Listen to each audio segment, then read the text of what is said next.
हाँ जी, नमस्कार दोस्तों। कोचिंग वाला ऑनलाइन प्लेटफॉर्म पर आपका हार्दिक स्वागत है, जिस पर अपन आज कर्मचारी चयन बोर्ड द्वारा आयोजित प्रयोगशाला सहायक भूगोल विषय से संबंधित चर्चा करेंगे। आपने इसकी तैयारी पूर्ण कर रखी होगी, क्योंकि 30 दिन बचे हैं। अभी 29 जून को आपका एग्ज़ाम है। तो हमने सोचा कि ऐसा क्रैश कोर्स लाया जाए जिससे सभी स्टूडेंटों का रिवीजन हो जाए और उनको ऐसी गुणवत्तापूर्ण जानकारी उपलब्ध करवाए कि एग्ज़ाम के पॉइंट ऑफ व्यू से मोस्ट हो, और ऐसे क्वेश्चन लाए एनसीईआरटी बेस्ड। क्योंकि सिलेबस को जब देखो तो आप 11th और 12th की एनसीईआरटी उठा के देखो, उनकी यूनिट और अपने सिलेबस का टॉपिक एज इट इज़ वैसा का वैसा है। तो अपन ने एनसीईआरटी आधारित जो भी चीज़ें हैं वो डिस्कस करेंगे इन 30 दिनों के अंदर, और इनसे आज दिन तक जो भी एग्ज़ाम में क्वेश्चन आए हुए हैं उनको डिस्कस करेंगे, और उनके समकक्ष जो भी नए क्वेश्चन बनने हैं एनसीईआरटी से वो आपके सामने डिस्कस किया जाएगा। प्रत्येक टॉपिक वाइज प्रत्येक दिन आपको नियमित क्लास से मिलेगी। तो अपन सबसे पहले आज सिलेबस को डिस्कस करते हैं कि भाई उस सिलेबस को किस दृष्टि से पढ़ेंगे, कितने भागों में बांट करके कितने क्लासों में आपको जल्दी से जल्दी सुबह और शाम 2 क्लासें रेगुलर मिलेगी, ताकि आपके जो जितने भी टॉपिक है वो क्लियर हो समय पर। तो देखते हैं, ये एग्ज़ाम का पैटर्न आपने देखा ही होगा। 100 अंक राजस्थान जीके से संबंधित है, जिससे 50 क्वेश्चन आएंगे आपके, और ज्योग्राफी के 100 क्वेश्चन, यानी कि 150 क्वेश्चन का आपका पूरा पेपर होगा। बाकी शर्तें वगैरह दे रखी है। हाँ, और भूगोल के जो टॉपिक है उनको अपन जब विस्तार से देखते हैं तो पता चलता है कि उनको 5 भागों में बांट करके पढ़ा जा सकता है, जिसमें भौतिक भूगोल, मानव भूगोल, आर्थिक भूगोल, मानचित्र भूगोल और भारत का भूगोल। तो अपन एनसीईआरटी 11th और 12th में अपन देखेंगे कि भाई कौन सी एनसीईआरटी के अंदर कौन से पार्ट दे रखे हैं, उसको अलग से प्रत्येक टॉपिक वाइज अपन प्रतिदिन इनका डिस्कस करेंगे। जैसा सोचा है कि सुबह को आपको भौतिक भूगोल के कुछ टॉपिक हो जाए और कुछ शाम को मानचित्र भूगोल से संबंधित आपके टॉपिक चर्चा में करेंगे, क्योंकि बाकी के सोर्स तो अधिकांशतः मिल जाते हैं और आपने अधिकांशतः पढ़ भी लिया होगा, क्योंकि एक सामान्य जानकारी है और इनके सोर्स है तो थोड़े याद करने में सरलता है। लेकिन मानचित्र भूगोल के पहली बात कोई इतना सोर्स भी नहीं है, प्लस ये प्रैक्टिकल भूगोल है, तो इनकी जानकारी आपके समझ में आने लायक थोड़ी कम है। तो इनकी जितनी भी गुणवत्तापूर्ण जानकारी और शॉर्ट और सरल तरीके से आपको समझाया जाए, जिसमें एग्ज़ाम ओरिएंटेड जितने भी क्वेश्चन हो आपको देखते ही याद हो जाए और एग्ज़ाम में आप उनको सही करें, इस तरीके से अपन आपको क्लास प्रोवाइड करवाएंगे। ये आपने देखा होगा 11th क्लास की भौतिक भूगोल के टॉपिक है, जो कि अपने सिलेबस में शुरुआत में दे रखे हैं।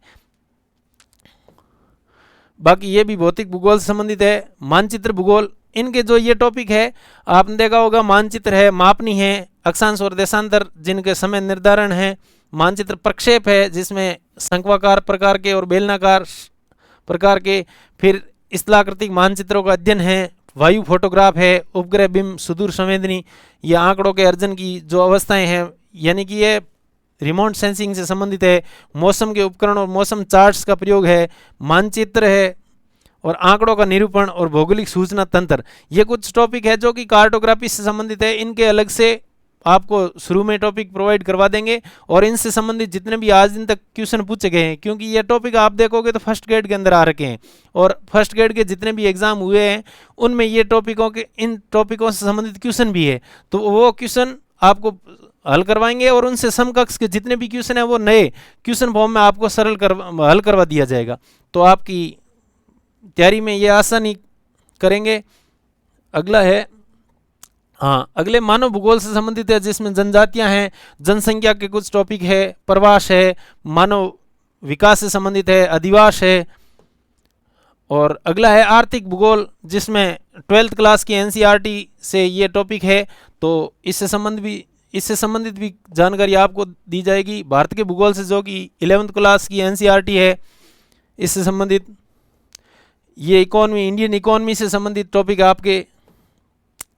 अब कुछ क्वेश्चन है जो कि एज इट इज़ आपके सिलेबस का बिंदु है उसी से उठाए गए हैं, जो कि पीछे फर्स्ट ग्रेड के एग्ज़ाम या सेकंड ग्रेड के एग्ज़ाम के अंदर से मैंने लिए हैं।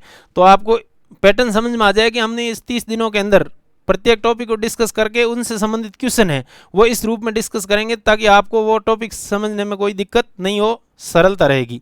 ठीक है।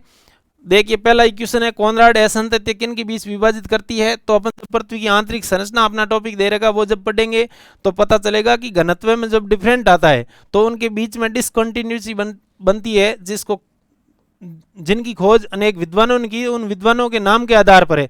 5 प्रकार की ऐसी डिसकंटिन्यूटी है, जिसमें कॉनराड है, मोविसिक है, रेप्टी है, गुटेनबर्ग है, लेमैन है, इस प्रकार की है। तो इसमें दे रखा है कॉनराड प्रकार की।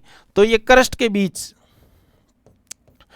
के भी घनत्व के आधार पर 2 भागों में डिवाइड करते हैं। तो ऊपरी क्रस्ट और बाह्य आंतरिक क्रस्ट, या बाह्य और आंतरिक क्रस्ट के बीच की जो असंतत्य है उनको कॉनराड कहते हैं। ए ऑप्शन आपका राइट आंसर है। ठीक है, अगला महाद्वीपों के जो महासागर है, महाद्वीप है, उनसे संबंधित उनका जो निर्माण है, उनका विस्तार है, उनसे संबंधित एक सिद्धांत दिया हुआ है, वेगनर नामक महोदय ने दिया था, जो कि उन्होंने पूछा महाद्वीपीय पिंड है को घेरे हुए एक वैध महासागर है। वेगनर महोदय ने दिया था कि जो पृथ्वी का भूखंड था, इसके बीच जो धरातलीय आकृति थी उसका नाम था पेंजिया। और पेंजिया महाद्वीप है जो भूखंड है, जो चारों ओर पानी से घिरा हुआ था, उस पानी जलीय भाग का नाम था पेंथालासा। ठीक है, और इसी सिद्धांत ने आगे विस्तार से बताया कि एक ऐसी भूगर्भिक हलचल हुई जिससे इस पेंजिया का एक समय के बाद विखंडन हुआ और ये 2 भागों में टूट गया पेंजिया, उत्तरी भाग और दक्षिणी भाग। उत्तरी भाग को लोरेंसिया अथवा अंगारा लैंड कहते हैं, दक्षिणी भाग को गोंडवाना लैंड कहते हैं, और बीच का जो जलीय भाग है उसको 33 सागर बोलते हैं। 33 सागर। ठीक है, तो अपन ये विस्तार से और पढ़ेंगे इसको। अपने क्वेश्चन में देख लीजिए, वेगनर के अनुसार एकाकी महाद्वीपीय पिंड को घेरे हुए वैध महासागर का नाम बताइए। पेंजिया दे रखा है ए ऑप्शन, यानी कि ये तो भूखंड का भाग है। दूसरा पेंथालासा दे रखा है, यही आंसर है। फिर अपन ने पढ़ा कि भाई उत्तरी भाग को लोरेंसिया या अंगारा लैंड बोलते हैं, तो लोरेंसिया, दक्षिणी भाग को गोंडवाना लैंड, यानी कि ऐसा क्वेश्चन बना है। तो अपन चारों ऑप्शन को देख सकते हैं कि भाई किस आधार के क्वेश्चन और बन सकते हैं, ऑप्शन को लेकर के क्वेश्चन बनाया जा सकता है। ठीक है, अगला दे रखा है तापजन्य वायुदाब पेटी। अपना एक टॉपिक है सिलेबस का भौतिक भूगोल का, वायुमंडल की परिसंचरण तंत्र या वायुमंडल की पेटियां। तो इसमें देखते हैं तापजन्य 4 प्रकार की जो वायुदाब पेटियां हैं, उसमें 2 दाबजन्य हैं, 2 तापजन्य है। अपना क्वेश्चन है तापजन्य वायुदाब पेटी। तो भूमध्य रेखीय न्यून दाब पेटी है, ये भी तापजन्य है, और ध्रुवीय उच्च दाब पेटी है, ये भी तापजन्य है। जबकि उपोष्ण उच्च दाब और उपध्रुवीय न्यून दाब ये दाबजन्य पेटी है। तो तापजन्य बना हुआ क्वेश्चन है, तो अगला अपना दाबजन्य बन सकता है। तो वो अपन जब उनकी पढ़ेंगे पेटियां और उनकी विशेषताएं या उनका निर्माण कैसे हुआ, तो इस आधार पर देख लीजिए ए और डी ऑप्शन बी में दे रखा है। ठीक है, यह है सममंडल। अपना एक टॉपिक है वायुमंडल की संरचना और संगठन। तो उसमें गैसों का जो रासायनिक घनत्व है उनके आधार पर उनका वर्गीकरण करते हैं। तो 2 प्रकार के वायुमंडलीय जो भाग है उसमें एक सममंडल है और एक विषम मंडल है। सममंडल के अंदर कौन सा सम्मिलित है? सममंडल के अंदर 3 वायुमंडल की परतें शामिल है, जिसके अंदर समताप मंडल है, शोभ मंडल है और मध्य मंडल है। जबकि बहिर्मंडल है ये विषम मंडल का भाग है। किसके आधार पर? रासायनिक घनत्व के आधार पर विषम मंडल। तो देख लीजिए ए, बी और सी, बी ऑप्शन राइट आंसर। अगला एक भौतिक भूगोल का टॉपिक है, उसमें दे रखा है विश्व की जलवायु प्रदेश कोपेन के आधार पर। तो अपन जब पढ़ेंगे तो सामान्यतः विश्व को 12 जलवायु प्रदेशों में विभाजित किया गया है। कितने भागों में? 12 भागों में। और प्रत्येक जो जलवायु प्रदेश है उनकी एक अलग विशेषताएं हैं। तो इसमें दे रखा है, देखो महाद्वीपों के पूर्वी भागों में मेनली क्या दे रखा है? पूर्वी भाग दे रखा है। फिर स्थान दे रखा है 45 डिग्री से 65 डिग्री अक्षांशों के मध्य जो जलवायु प्रदेश है उसका नाम क्या है? तो अपन 12 प्रकार के जलवायु प्रदेशों को पढ़ेंगे और उनकी विशेषताएं जब पढ़ेंगे तो अपने को जो भी क्वेश्चन है और उन ऑप्शन दे रखे हैं उनको सेलेक्ट करने में कोई दिक्कत नहीं आएगी। ये अपन ने जब देखा पूर्वी भाग और 45 से 65 के बीच, तो ये सेंट लॉरेंस प्रकार का जलवायु प्रदेश है। ठीक है, बाकी इनकी भी विशेषता अलग से हैं, इनका क्षेत्र अलग है, तो वो अपन जब विस्तार से देखेंगे तो उसमें पढ़ेंगे। अगला एक ह्यूमन ज्योग्राफी का टॉपिक है अपने जनजातियां विश्व की, जिसमें टॉपिक में एस्किमो और बुशमैन प्रकार की जनजाति दे रखी है। और भारत के संदर्भ में भील और गोंड इनकी आर्थिक और सांस्कृतिक विशेषताओं के बारे में पूछते हैं अपने। ठीक है, तो एस्किमो एक प्रकार की जनजाति है जो साइबेरिया प्रदेश में रहती है, ठीक है। ये मंगोलाइड प्रकार की प्रजाति, मंगोलाइड प्रकार की प्रजाति है, तो डी ऑप्शन राइट होगा। अगला एक टॉपिक दे रखा है ह्यूमन ज्योग्राफी में प्रवास, जिसमें प्रवास के प्रकार दे रखे हैं। तो जब पढ़ेंगे प्रवास को, अपन पढ़ा होगा आपने प्रवास के प्रकार, जो गांव से गांवों की ओर है, गांव से शहरों की ओर है, ठीक है, और या फिर शहरों से शहरों की ओर है, देशों से विदेशों में जो भी है, जो रोजगार के तलाश में लोग जाते हैं। तो लेकिन एक नया ट्रेंड जो चला है अभी वर्तमान में कि लोग जो शहरों का एनवायरनमेंट है वो प्रदूषित है, उनसे प्रभावित लोग, जो भी रिटायर्ड ऑफिसर लोग होते हैं, वो वापस गांव में जाने या अपने मूल स्थान को जाते हैं, ऐसे प्रवचन को इसमें दे रखा। अभिप्रेत प्रवासियों का स्वदेश लौटना, यानी कि अपने मूल स्थान को लौटना, वो ऐसा स्थानांतरण होता है या क्या कहलाता है, तो वो प्रतिगमन प्रवचन कहलाता है, ठीक है। अगला दे रखा मानव भूगोल की शाखा नहीं है। अपन जब पहला ही टॉपिक पढ़ेंगे अपने सिलेबस का, तो उसमें पढ़ेंगे कि भूगोल की शाखाएं। तो अपन जब पढ़ेंगे तो मानव भूगोल की शाखा में पढ़ेंगे कि भाई सामाजिक अथवा सांस्कृतिक भूगोल है, ठीक है, जनसंख्या एवं अधिवास भूगोल है, आर्थिक भूगोल है, ऐतिहासिक भूगोल है और राजनीतिक भूगोल। ये मानव भूगोल की 5 शाखाएं हैं, उनमें विभाजित करके मानव भूगोल को पढ़ा जाएगा। जबकि जब भौतिक भूगोल पढ़ेंगे तो उसमें एक होगा इन्वायरमेंट भूगोल, या भू आकृति, जलवायु, जल, मृदा, ऐसे भूगोल के नाम है। तो इसमें पूछा है मानव भूगोल की शाखा नहीं है, अर्थात सामाजिक भूगोल है, राजनीतिक भूगोल है, अधिवास भूगोल है, ये मानव भूगोल की शाखा है। जबकि पर्यावरणीय भूगोल है जो भौतिक भूगोल की शाखा है, तो ये शाखा मानव भूगोल की नहीं है, ठीक है। अगला दे रखा है अपने एक टॉपिक में जनसंख्या दे रखा है, जनसंख्या से संबंधित एक सिद्धांत दे रखा है, जनसंख्या की संक्रमण सिद्धांत। और एज इट इज वैसा का वैसा क्वेश्चन बनाया, देखो जनांकीय संक्रमण सिद्धांत की प्रथम अवस्था, यानी कि इस सिद्धांत ने 4 फेज दिए हैं, 4 अवस्थाएं होती है जनसंख्या की वृद्धि विकास की।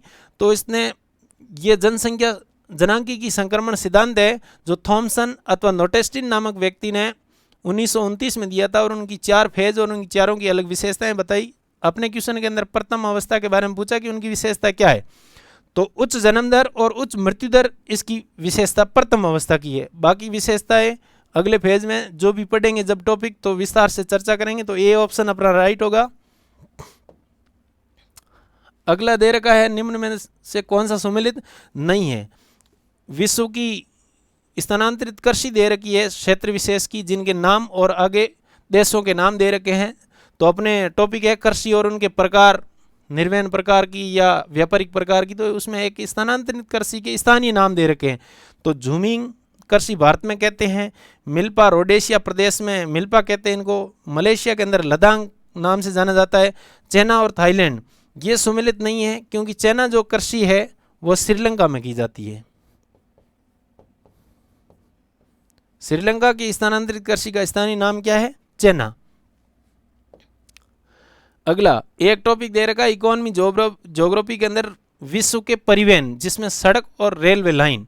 तो उसको जब अपन पढ़ेंगे तो पढ़ेंगे कि भाई कौन कौन से रेलवे लाइन है, कौन से मुख्यतः सड़क मार्ग है, उनके स्पेशल नाम है और वो किन स्थानों को आपस में जोड़ते हैं, उनमें कौन से बड़े बड़े स्टेशन हैं या फिर कोई मंडियां हैं तो उनको जोड़ने वाले हैं।